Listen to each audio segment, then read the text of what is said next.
let's cut right to the chase and talk about F1 2014, as that's what you're probably watching this video for. So today, yep, we got our first trailer, our first gameplay, screenshots and everything about F1 2014, and overall it looks pretty cool. I mean, obviously it's a Formula 1 game, we all like Formula 1, so that's what we're all here for. We want the Formula 1 game, and it's coming out in October, a little bit later on in October this time, so my predictions on a release date were wrong. It's the first ever time they actually released an F1 game, or Codemasters released an F1 game that's not been on a Grand Prix weekend, which is a bit weird, or a Grand Prix Friday, so yeah, that's a bit weird, but doesn't really matter too much. And yeah, we're here to talk about what we've seen so far. So really the big thing for me is no next gen. I know a million people have probably already talked about this, but it is disappointing that there's no next gen for F1 2014. I think a lot of us wanted it. We all wanted to be able to drive these cars on next gen, obviously have some amazing graphics. But I guess we're going to be sticking with our PC, Xbox 360, PS3 for this game.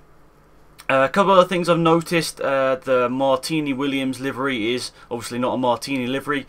It's just a white and blue livery. It hasn't got Martini or anything on it, and I'm assuming it's the same for Force India, which have got sponsored by some other like alcoholic drink company.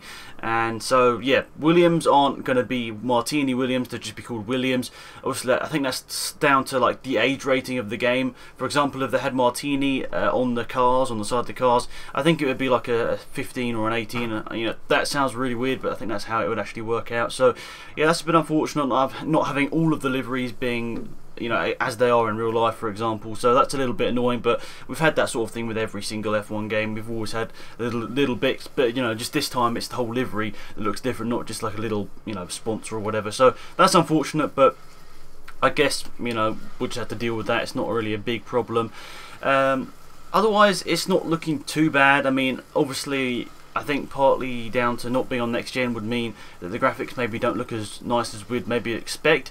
It's looking quite similar to F1 2013, which I think we'd all expect, as it is staying on, you know, the old generation of consoles. So that's a bit unfortunate. We're not going to have amazing visuals in comparison to some of the PS4 and Xbox One and PC games that have been coming out recently, but I guess we'll have to wait, because in F1 2015 they've also said stuff about that. So even before F1 2014 is launched, we're already talking about F1 2015, which apparently is going to have live updates through the season, and is apparently going to be not uploaded. It's going to be released early on in 2015. So I'm assuming that's going to be maybe in the first sort of quarter, maybe even the second quarter of the year. We're going to be getting an F1 game a lot earlier than we usually would. So they're definitely focusing. You know, you know, what I'm saying is they're probably developing two games at the same time here. F1 2014, which will be on old generation, F1 2015, which is on next generation. That's either going to be really good or really bad. It either means that they're, you know, splitting resources, which can sometimes be bad, or it means that, you know, as they're putting so much time into F1 2015, it's going to be great. And I think that's what we all hope. But F1 2014, it's not looking like maybe the game of the year, but it's definitely looking like a pretty decent game. And of course I'll be buying it. I think I'll probably be buying it on PC. That's what I'm thinking about, and setting it on my G27 and everything. Hopefully getting a new computer as well for my room. Just to clear up something before I get any further onto this video, the video that I reviewed a PC on, that was for the computer we've got downstairs in our house, and I've currently just got my old PC, so I'll probably be replacing that soon and getting F1 2014 on PC. And F1 2015, talking about that, you know, the live update thing definitely is cool. I think something that FIFA has had for a long time, so that's really cool that F1's catching on to, you know, some of the best bits of other games. And yeah, I'm looking forward to F1 2015 a lot. By the looks of it, it's going to be an amazing game. And of course I'll be getting both games. I'll be getting F1 2014 and 2015. I don't want to judge F1 2014 until I've played it. Obviously I've said a couple of things in this video, but you know, I can't really judge the game until I've played it myself.